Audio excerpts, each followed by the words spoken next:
The late Pope John Paul II said that the Fatima message is more important today than it was in 1917.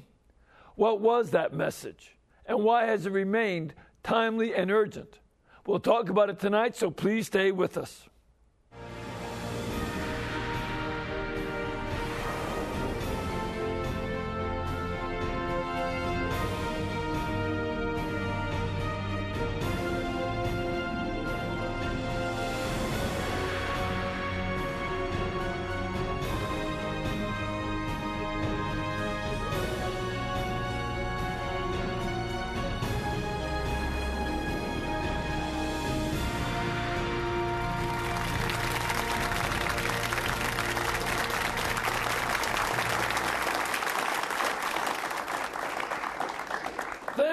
Thank you, and welcome. I'm Father Mitch Pacwa, and welcome to EWTN Live, our chance to bring you guests from all over the world. Now, tonight's guest is certainly no stranger to the network, nor to me. He's the host of Fatima, Heaven's Peace Plan, and he's here to help us better understand the message of Our Lady of Fatima, both then and now. So please welcome our good friend, Father Andrew Apostoli. Father Andrew. It's great to see you. Good to be. It's always a pleasure to be with you and to be on your show. Well, it's a delight having you here too, because you do a great job. You have a brand new book that you have coming out on Fatima, right? That's right. Yes, been working on it for about a year. Did a lot of research and trying to cover all the bases. I was asked by Ignatius Press to write the book, and I was asked, please put everything in it. So try to keep that as my focus, give a comprehensive book that would, one book that a person could read and get part of the whole story, Okay. When is it going to come out? Hopefully next month. Next month? It's in November. November, okay. Yeah. Cool. We've been working very hard. It's, as I said, it took about a year. Doing the research, and every time you come to a new step in the process, the story dealing about the children and the apparitions of the angel of peace, and then the apparitions of Our Lady, each one of them, you can delve so much into each one of those apparitions, and so much that was said by Our Lady, by the angels who really prepared the children for the message Our Lady wanted to give them. Now, first, what's going to be the name of the book? It's going to be called Fatima for Today, an urgent Marian message of hope. An urgent Marian message of hope. Okay, all right. Now, for a lot of our audience may not know that much about Fatima. What is the basic story? Well, the basic story is that during World War I, which the Pope at the time, who was Pope Benedict XV, said was really a suicide of Europe. He called it a suicide of Europe. He tried everything he could to bring about peace between the nations. He remained neutral in his dealings with the both warring sides.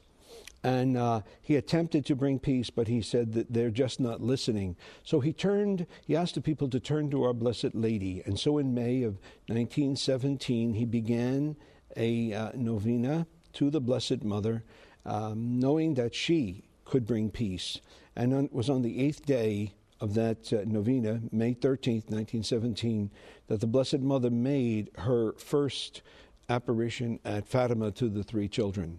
Previously, they had... What are the children's names? The children were, the oldest one was Lucia de Santos. She was 10. And then there was Francisco Marto and his little sister Jacinta Marto. Francisco was 9. Jacinta was 7. So they were really little children. Jesus said in the Gospel, Father, you have hidden these things from the wise and the learned, revealed them to merest children. Imagine a message essential to the peace of the world was entrusted to little children. And they did respond enormously, with great generosity. And Lucia was not very old either, was she? No, she was only 10. 10, yeah. Mm-hmm. So Our Lady came in response to the prayer, for peace, and she brought a message of real hope. Eventually, she was to tell the children that the war would end, But she did make some predictions about the future, saying that if people do not heed her message, her call to prayer and penance, she said another more terrible war would come. And she even gave a sign. She said, if you see a night lit up by an unknown light, know that another war will come. She almost, she told us exactly what was going to happen. And it did happen in January of 1938. Pope Pius XI was still the Holy Father, and they saw her, but people didn't know what to call it. They called it an aurora borealis. The sky in Europe, all over Europe, was red. Even all the way down to North Africa. Was it all the way down? Yeah, they went all the way down to North Africa. That I didn't know. But I know in the United States, there were people who saw this red in the sky, and they were assuming that parts of their city, which they couldn't see, were on fire. They were calling the fire department and saying, this red must be being caused by a fire at night, because it was at night. And it was the sign. Sister Lucia insisted that was the sign that Our Lady had said. And tragically, World War II came, and it was so, the Anschluss of Austria was the annexation of Austria happened just a couple months after that, in March of 1938. That's correct. And that's why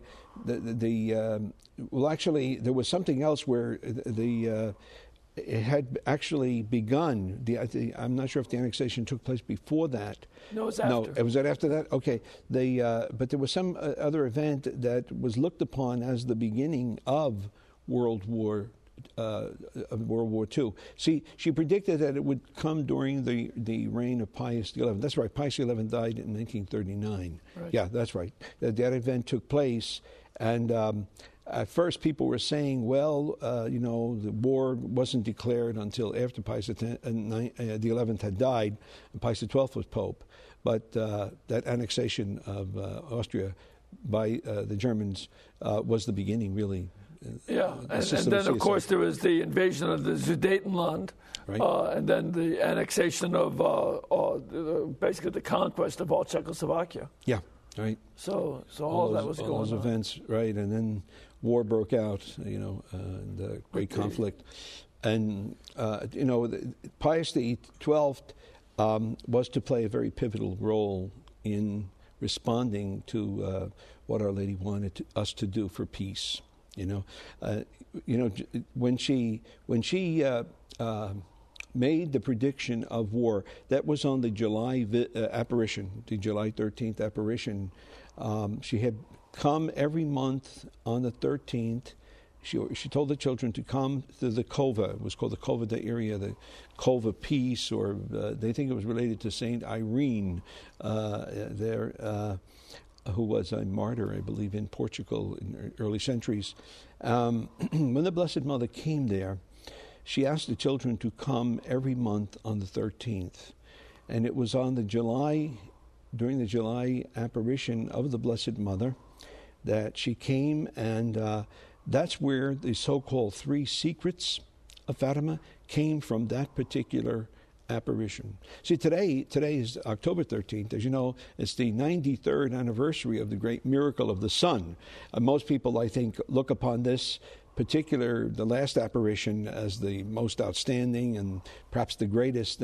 But in terms of the message, it's not the most important. The most important is the July apparition, right, with the so-called 3 secrets. But the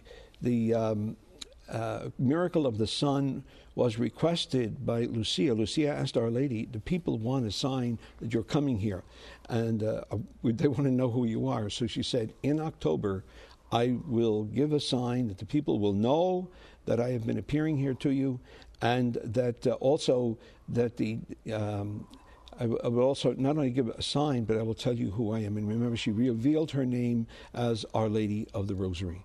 The one thing that she asked in all the apparitions that she made, those 6 apparitions in the Cova, was pray the Rosary every day. That's the one thing she mentioned in all 6 of her apparitions. And the Rosary, of course, plays such a prominent part in Mary's plan. She said the Rosary was powerful enough to stop wars. Several times in the apparitions, she asked the children, pray the Rosary that the war might end.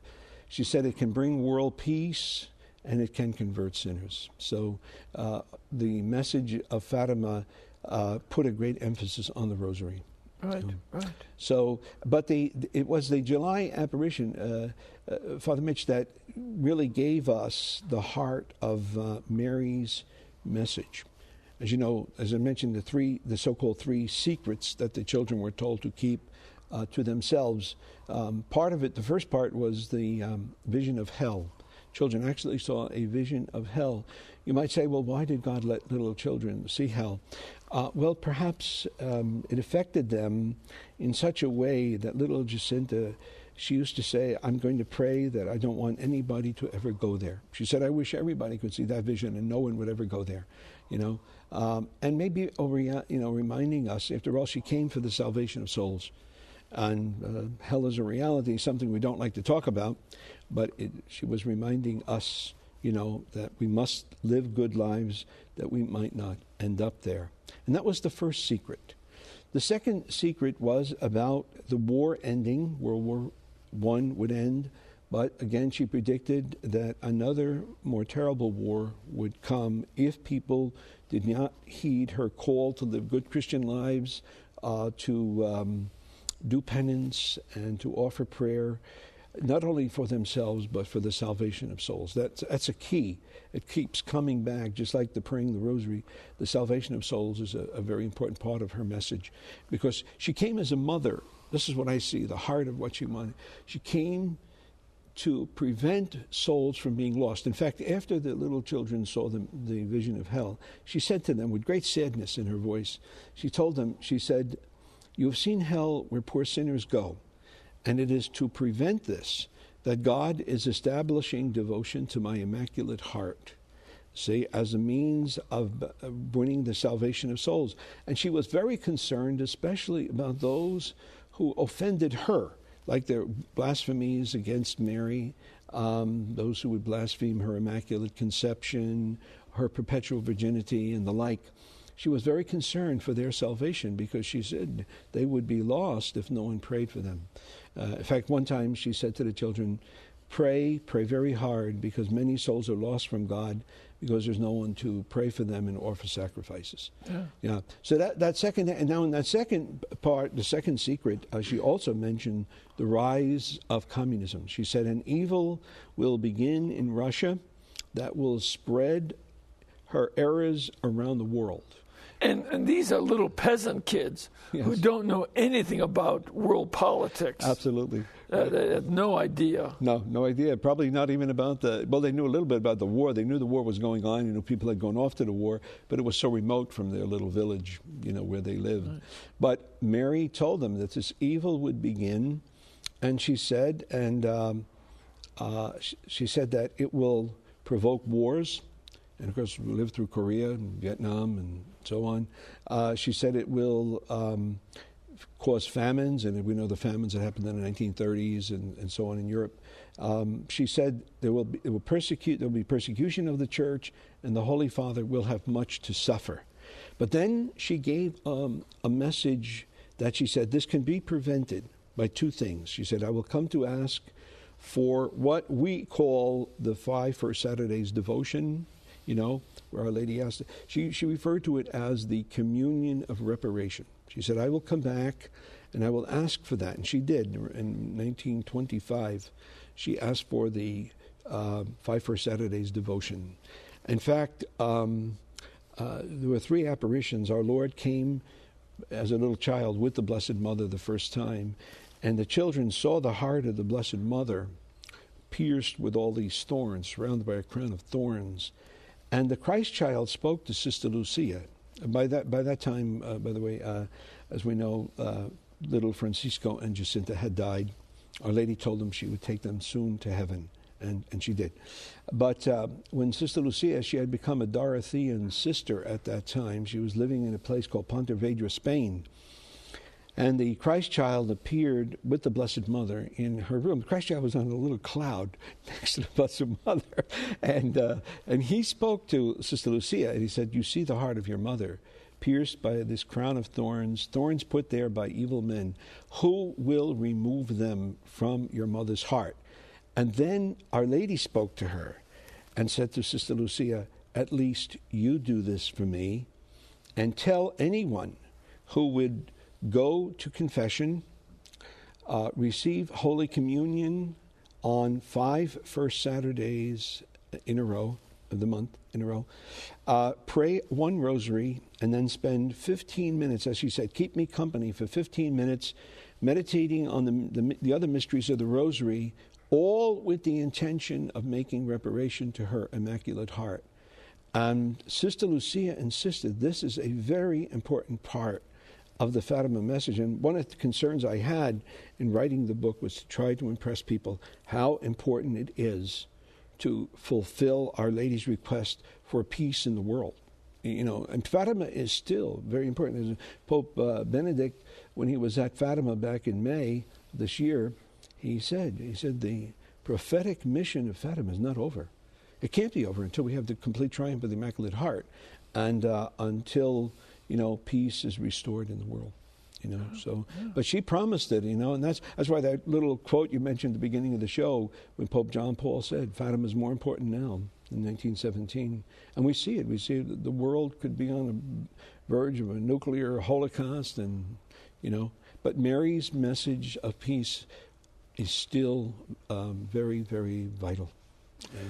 You know, we don't have the same problem with communism. Communism has fallen, but we have other dangers, like, you know, worldwide global terrorism, especially from various radical Islamic groups. Yes. And this is one of the things that, you know, would still be very valid for people to pray for. Mm-hmm. And offer their first five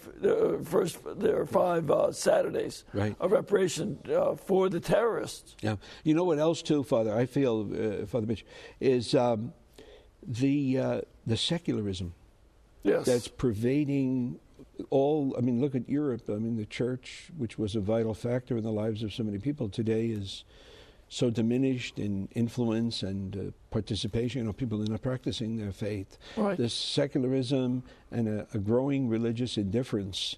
See, that's, to me, because I see secularism as the byproduct of communism.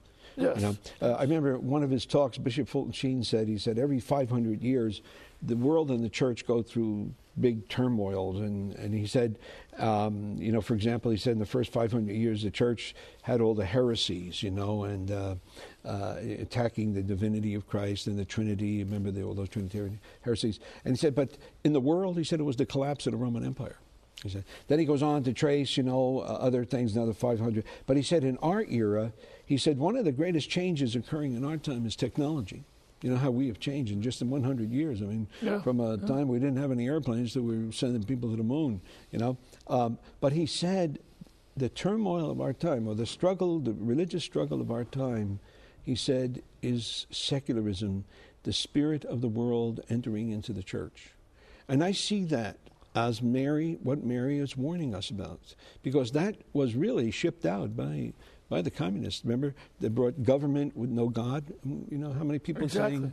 Exactly. You know, one of the things that you hear quite frequently is people will say, "Well, there's separation of church and state in the Constitution." That's not in our Constitution, but it was in the Soviet Union's Constitution. That's right. And so they bring in something that was part of the Marxist system, and people, you ask most people, I say, well, of course you have separation of church and state. Not in our Constitution. All we have is non-establishment of a religion by Congress. That's right. That's what we have. But not separation of church and state. So that secularism that's brought in from a Marxist perspective has certainly come into a very popular point of view. Yeah. You know, it's a little strange incident. Recently, I guess I was selling some of my books and tapes and so on, and somebody must have given a $20 bill to pay for a book or something.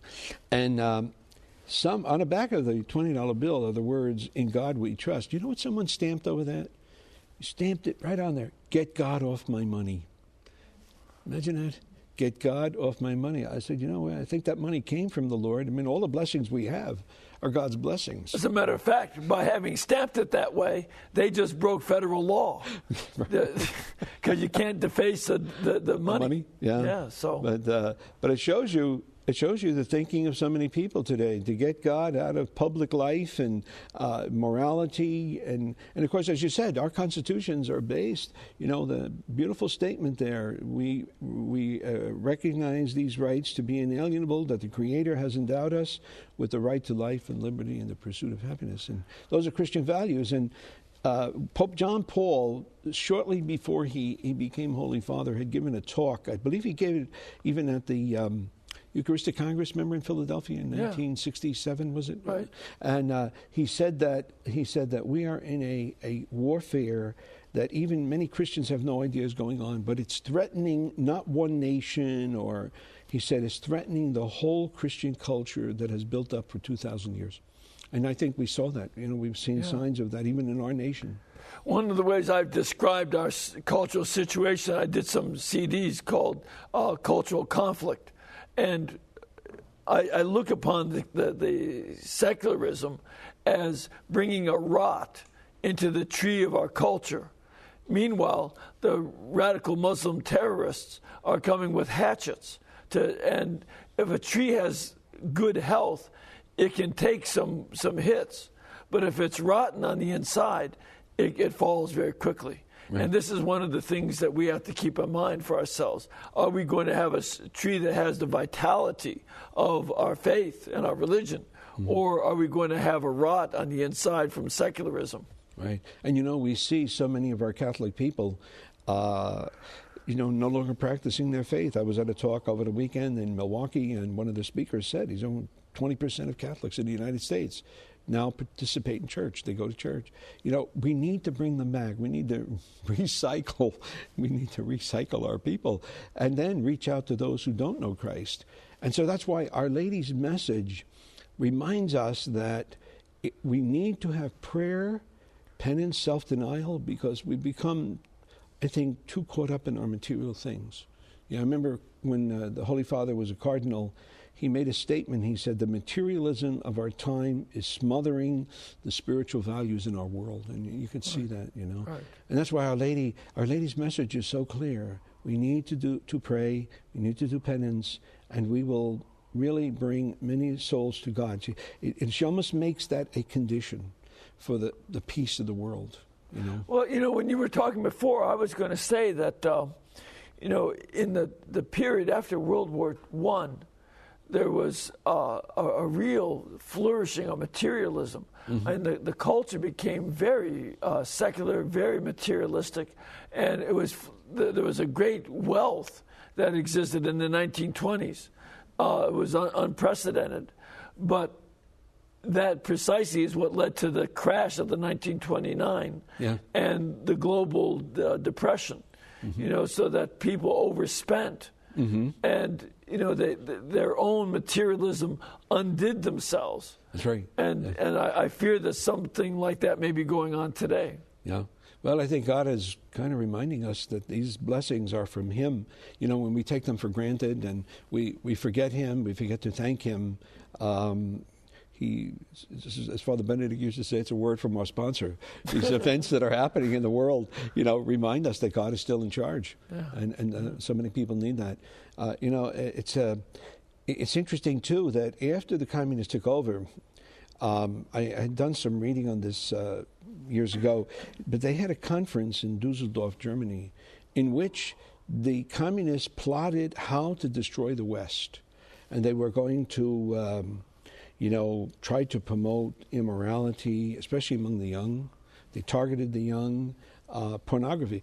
If you went into Russia under the communists, you couldn't take any pornography in there. No. But they shipped it out as fast as they could to the Western world because they knew how it will pull down the nation. And pornography is the number one addiction in the United States today. Yeah. It's destroying, people's Christian lives, the vocation, even to married life is being undermined. Oh yeah, it's very much undermining married life. Yeah, and that's why we need Our Lady to remind us. We have to live good Christian lives. We have to be a counter force, in the world by bringing the spiritual values. And Mary will keep her promise. She will triumph. But we got to ask her. Now, Pope John Paul II had a very special relationship to Our Lady of Fatima. That's right. Tell us a little bit about that. Well, of course, Father Mitch, it was on May 13th, 1981. The Holy Father was in his little Pope mobile there at St. Peter's. He had just picked up a little baby and gave the little baby a kiss, gave it back to her, a little girl named Sarah, gave the little girl back to her parents, and all of a sudden a shot rang out.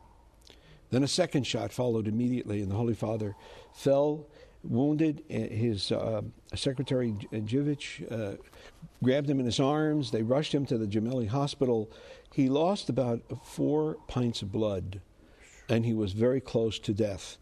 And they had to remove, I think, 20 inches of his intestine, all of his, inner organs, not the major ones. It's funny, but so much internal damage was done to him. But it took 5.5 hours of operating, and they saved the life of the Holy Father. And they also saved the bullet, didn't they? That's right. And you know that bullet, Father, when it didn't go straight through him, it went and it almost made curves. It missed every vital organ in his body by fractions of an inch. And that's why he said later on, when he realized the connection between May 13th and then May 13th of Fatima, May 13th of his assassination, he actually didn't recognize it the first time he was in the Gemelli Hospital. He was there for about 3 weeks, but he got sick again. They had to bring him back. And while he was back there, he was thinking about the assassination attempt, and he realized May 13th. And that's when he asked that from the secret archives where they had kept this hidden, he asked to see the third secret. And as he read it, it talked about this line of people, beginning with a bishop in white, who go up this mountain and pray before this cross. And as the Pope was praying, he was shot. He was shot with guns and even arrows, and the Pope dies in that dream. And as soon as he read that, he recognized, that's me. And he said, I should have died. In fact, the way he put it is, not so much the Blessed Mother prevented me from dying, she took me back from death. And that's how much, how close he was to death. And as a result of that, he felt so grateful to Mary. He wanted to fulfill the request to make the consecration of Russia to her Immaculate Heart. And he wanted to do this out of love for her, and of course, knowing its importance, for the peace of the world. And that was a whole part of the history. He did it actually twice. Once while he was still in the hospital, he wrote a prayer, but it wasn't with all the bishops of the world. And the second time, which was a year after the assassination attempt, he went back on May 13th. That's when he took the bullet. They found the bullet, and they put it into the crown of the Blessed Mother there in one of the statues at Fatima. He made another attempt at the consecration, but he had sent letters out to the bishops, but they never got there on time. It was too late. So he knew that it was not fulfilling Our Lady's request to have the consecration made by the Holy Father with all the bishops of the world. See, they didn't get the letters on time to do that, but he talked to Sister Lucia and, reviewed everything, and then he finally sent the letters out on December the 8th, 1983, and on March 25th, 1984, he made the consecration there. He even had the statue from the Cova, from Fatima itself, brought to Rome, and there were several hundred bishops there. And then, of course, all the bishops around the world had received the letters, and as many as chose to do it joined with him. And it was really the majority. It was a kind of moral unity. It wasn't 100%, because there was 3,000 bishops, And I used the example in my book. I said, if our Lord on Holy Thursday could not get 12 apostles to do the right thing, one of them denied him, another one betrayed him, 9 of them ran away, one of them remained. And the apostles the bishops are the successors of the apostles. They said, how could Pope John Paul get 3,000 bishops to do this? Right. But he made every attempt, and even Sister Lucia said he would do all that he could. And later on, she said that heaven had accepted that consecration. But he was so grateful for that. And he was an extremely courageous man. I spend a little bit of time speaking about his life. Do you know he lost every member of his immediate family by the age of 20? He had nobody. Yeah, right. Nobody.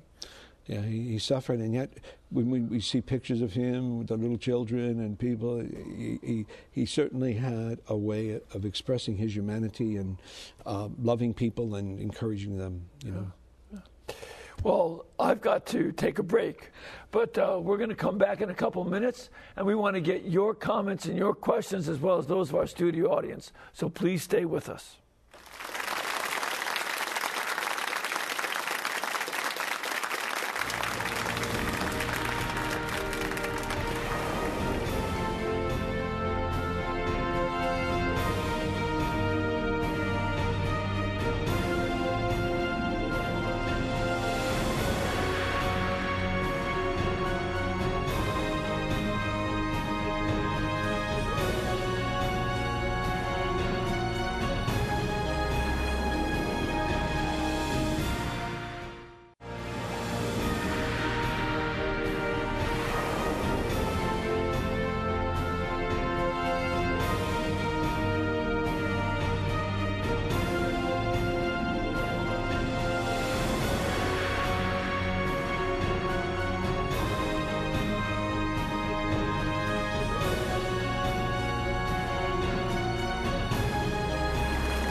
Thank you and welcome back. Father Apostoli also has a series called Fatima, Heaven's Peace Plan.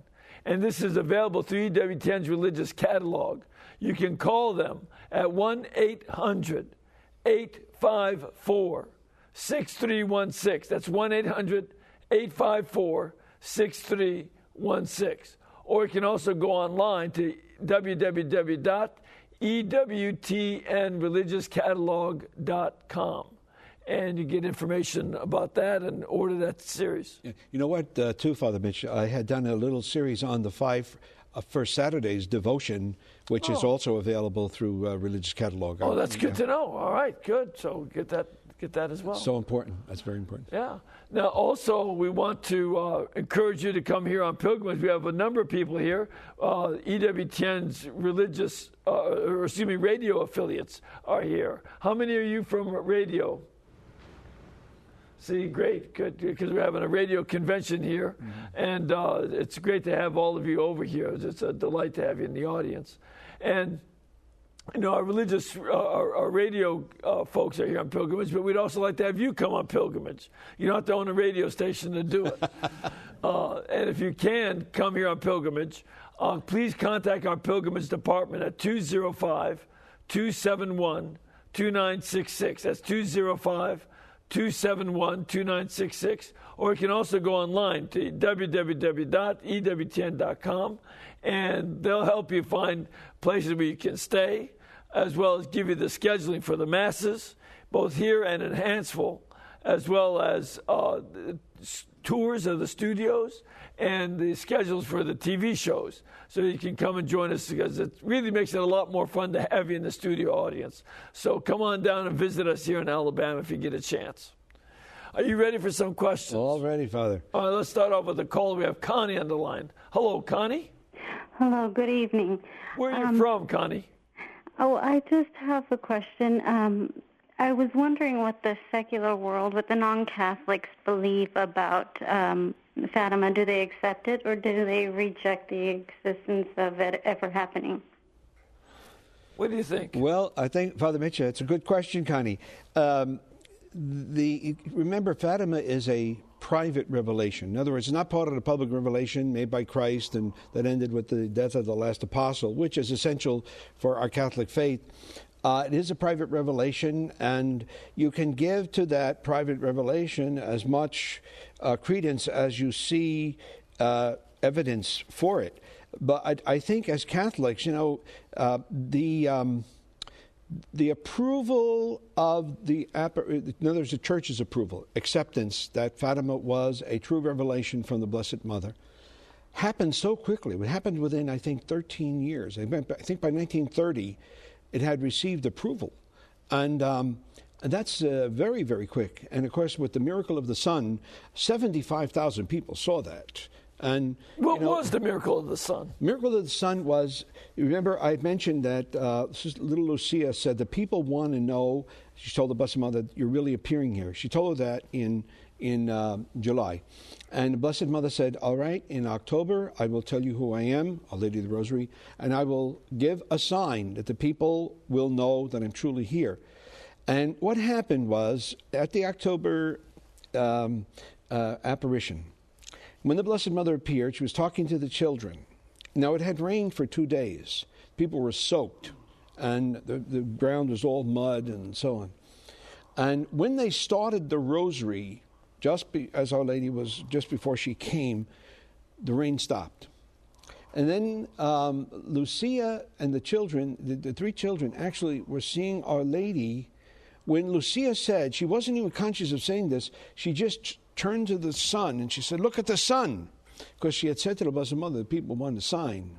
And Our Lady pointed to the sun. And Lucia, she said she wasn't even conscious of the crowd behind her, 75,000, at least 55,000 in the Cova.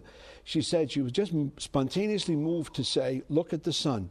And all of a sudden, what the people saw was the sun starting to emerge through clouds, and then all of a sudden, it started to spin. It started to send off colors. It started to move in the sky for about 10 to 15 minutes. I was in Fatima one time at a hotel, and this man showed me a photograph taken by someone of the crowd looking, let's say, in this direction at the sun. And he told me, Father, the sun is always over here. It's never there. That's how far the sun was. They called it dancing in the sky.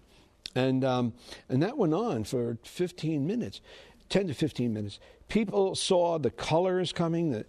Some of the testimonies, which I write about in my book, some of the people said that because of the rays that the sun was giving off, people seemed the green and orange and red, all these colors were coming off the sun.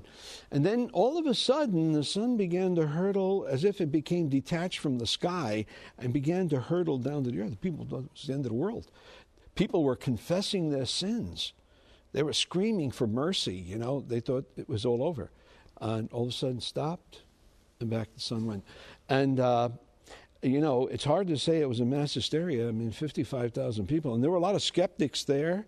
There were a lot of atheists. The Masons were very strong they were in control of Fatima, of Portugal at the time. And what's also interesting? When the children were supposed to go to the Cova for their apparition in August, they were abducted by the administrator, who was a Mason, and he was trying to stop the word of these apparitions. He wanted the children to confess that they made up the whole story. He even threatened to boil them in oil and everything. The Blessed Mother told Lucia, if that had not happened, the miracle would have been far greater. But remember, even Jesus, when he was working miracles, he couldn't work any miracles in some places because their lack of faith hindered his power to work those miracles. But to go back to the original question, too, this is a very powerful sign.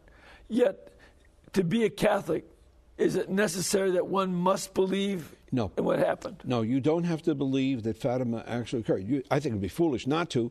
There's so much evidence for it, and it really, the message of Mary simply reinforces what we already have in the gospel, see? But whether non-Catholics would believe it, well, I'll tell you this, when the statue of the Blessed Mother of Fatima comes into Muslim countries, they go and pray to her, because remember, Fatima was the name of the daughter of Muhammad's first and favorite daughter.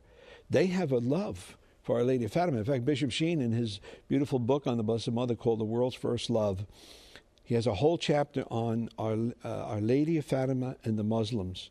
And he said it was because the Muslims do believe in the Immaculate Conception of Mary. They believe in her virgin birth, that she gave birth to Christ. Unfortunately, they don't believe that Jesus is the Son of God. That's the problem there. But they do venerate her. She's the only woman mentioned in the Quran. By name. By name, right. By name, right. And, other women are mentioned, but not by name. Yeah.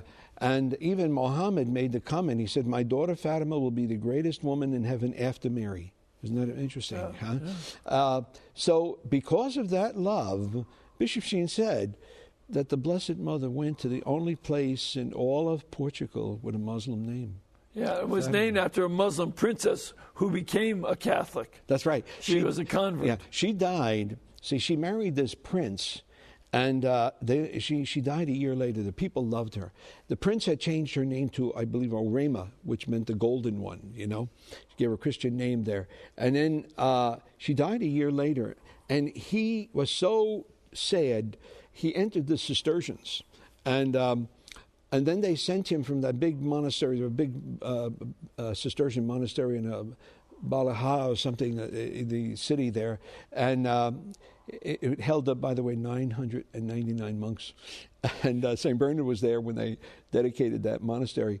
Well, he was sent from there to a little hermitage, and he asked if he could take the remains of his wife and bury them in that there. And that's how the area became known as Fatima. See? And so the Muslims have a great respect. So would non-Catholics believe in this? I've seen non-Catholics who have seen the films on Fatima, and some of them are deeply struck, you know. Right. So I think a lot depends on where they're at, how open they would be to. It's not part of the Bible, it's, you know, but for Catholics, I think, I know for myself, growing up, I've always had a special love for Our Lady of Fatima. Right. Let's have a studio question. Sir, where are you from? Oregon. Great, good to have you here, and welcome. And what's your question? Question is, in praying because of communism, or was it because of communist Russia that the prayer is for? Because, as we know, Russia's fallen, or the wall has come down. But yes, but communism is still in some parts of the world.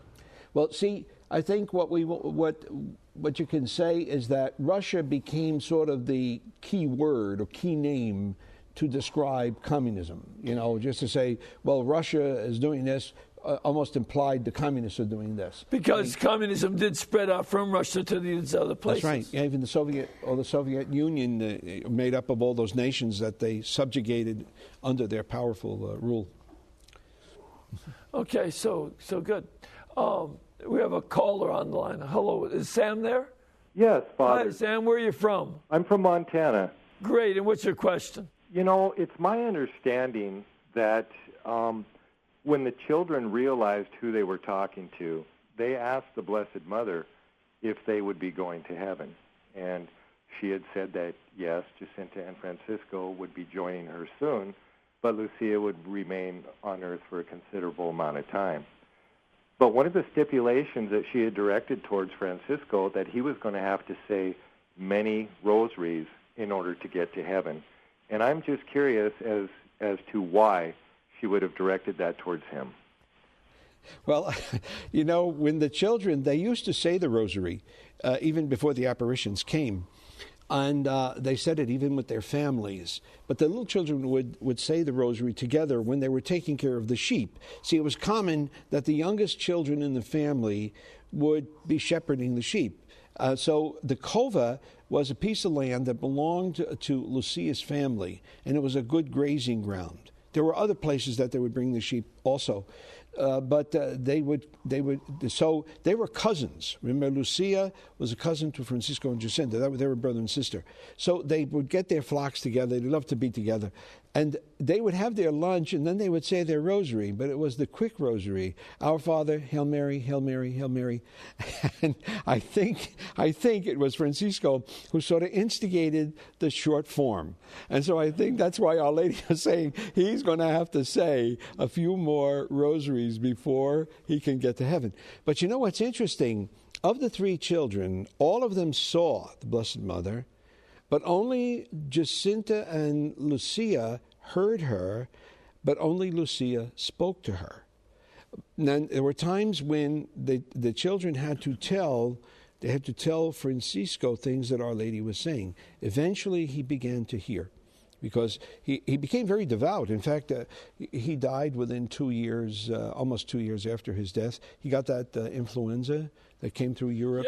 Right after World War I, there was a big influenza plague. Yeah, both of them actually died of that, the two little ones. And the gentleman who called in said, see, it was in the very first apparition when the Blessed Mother appeared. Remember, they had seen the angels. So the angel made such an impression on them. It taught them the mercy prayer, the pardon prayer, rather. My God, I believe, I adore, I hope, and I love you. And I beg pardon for those who do not believe, do not adore, do not hope, and do not love you. And then he taught them that other beautiful prayer called the angel prayer. It was about the Eucharist and reparation. Well, anyway, when the Blessed Mother appeared in May 13, 1917, she was so beautiful. Lucia always spoke and said, who are you? And she said, she said, where are you from? She said, I am from heaven. She told them, do not be afraid. She said, that's the first thing she said, do not be afraid. I'm not here to harm you. Then Lucia asked, where are you from? She said, I have come from heaven. But she didn't reveal who she was until the October revelation, apparition, when she said, I am the Lady of the Rosary. See, but immediately Lucia said, when she heard heaven, she said, will I go to heaven? Will Francisco go? Will Jacinta go? And the Blessed Mother said, yes. Then in May, when the Blessed Mother came, in June, when she came the second time, Lucia, she said, what do you want from me? That was her opening question. What do you want of me? And then she said, well, can I go to heaven soon? And Francisco, Jacinta, and that's when the Blessed Mother said, Francisco and Jacinta will come soon, but you must remain because God has a special mission for you. You have to make known the devotion to my Immaculate Heart. And that's why she stayed on earth about 85 years more than her cousins. Right. Because she was in her 90s when she died, wasn't she? I think she was 97 when she died, yeah. Must have been a long time. I mean, that was that song, Long Have I Waited for Your Coming. Huh? So she waited a long time. But she did know she was going to heaven. It was, did someone ask a question, too, about distress? Did the children seem distressed? That was another question. Yeah. I'm sorry. So she did ask to go to heaven, and the Blessed Mother... told them that they would go. And that, I think, was a comfort to them. They said when they saw that vision of hell, it was very frightening to them. But because they knew they were going to heaven, that consoled them. Yeah. Okay. We have another question from our studio audience. Ma'am, where are you from? From Oregon. Great. And what's your question? My question was Lucia, did she experience any symptoms of PTSD as we know it today, or did her faith sustain her? Okay, did she have any emotional reactions? Well, a very good question, a very interesting question. First of all, there is an interesting photograph of the children that was taken after they had the vision of hell, after they heard about another possible war and communism, and then they saw the vision of the Pope, the third secret, with the Pope being shot and all those bishops and religious men and women and priests. There was a photo taken of them, and you could see on their faces, they were like disturbed. It's right in the photograph, as opposed to the times when they just simply posed, with perfect calm and just posed for a picture. So you could see the stress that those little children endured because of that particular apparition of July. Later on, I think the stress that Lucia experienced most of all. The Blessed Mother had asked them in her first apparition, are you willing to accept suffering from God for the salvation of souls and the end of the war and peace in the world? They said yes. And the suffering of Lucia was the greatest. See, her family did not believe in the apparitions. Her mother was dead set against them. She said, this is a prank. You made this all up. The people are going to, really get angry at us. They had gone through some financial losses. Apparently the father had a little problem with drinking and had lost some of their property and so on. So the mother was, I guess, Lucia's mother was in distress over all of this. And now Lucia comes and says, Blessed Mother's coming. So the mother got so angry. would not believe in the apparitions. And that was a constant suffering. Even after the children were abducted, and they were taken to this town about 10, 15 miles away from Fatima called Orem, and they were put in the jail, remember? When they were finally freed and they came home, Lucia says, my family didn't say anything to me. They just told me to go out and take care of the sheep. It was like a hardness. And this was a great suffering for a little girl. She was only 10 years old. Sure. And then they were ridiculed by people in the village and mocking them. Oh, the Blessed Mother's going to appear over your house and so on. And then, of course, interrogations by the clergy and others, and people constantly telling them, please pray for this intention and that. So she suffered a great deal. And because later on, she went to the Dorothean sisters. In fact, a new bishop came in and he said, we got to get her out of Fatima because everybody's, especially after her cousins died, they were constantly coming to her and, it was too much for her to deal with. So he secretly got her to study with the Dorothean sisters, and she became a Dorothean nun. And then later on, in 1948 or so, she transferred to the Carmelites. She wanted to live a life of prayer and penance. And but after that, I think toward the end of her life, she was distressed by a lot of people who said, when she had said the consecration was accepted, and people were saying, no, it's not. That distressed her terribly. Her superior said that, even about the third secret. Those things did distress her. Yeah. Okay. We have another question from our studio. Sir, where are you from? Most recently from Orlando, Florida, but originally Cincinnati, Ohio. Great. And what's your question? My question is, since the apparitions of Fatima, have there been other apparitions approved by the Church with a similar theme to Fatima, prayer and penance, the Rosary, like Our Lady of the Nations, for example? Yeah, so that's approved, isn't it? I think Our Lady. I don't know. I think that is. Akita seemed to be approved at one time, but I think more recently I heard it was not. I'm not sure. So I can't answer that. Of course, I know people are waiting to know for the Church to say something about Medjugorje and so on, but I couldn't quite answer that. I wish I could, but I don't. Yeah, I don't know of any that have been approved. And none has had the impact of Fatima. Oh, no, nothing. No. I remember one of the authors I was consulting said, no private revelation has ever received so much of a response from the papacy as Fatima. I mean, 3 popes went there and as popes, and of course, Pope John Paul went there 3 times and responding to the requests and so on. So it was an enormous message for the Church. And I've done some shows here before about Lourdes, and outside the grotto Lourdes is a very beautiful place, but outside the grotto there's a lot of people selling things and souvenir shops. Yeah, a lot of commercialism. But I understand that that's not the case at Fatima.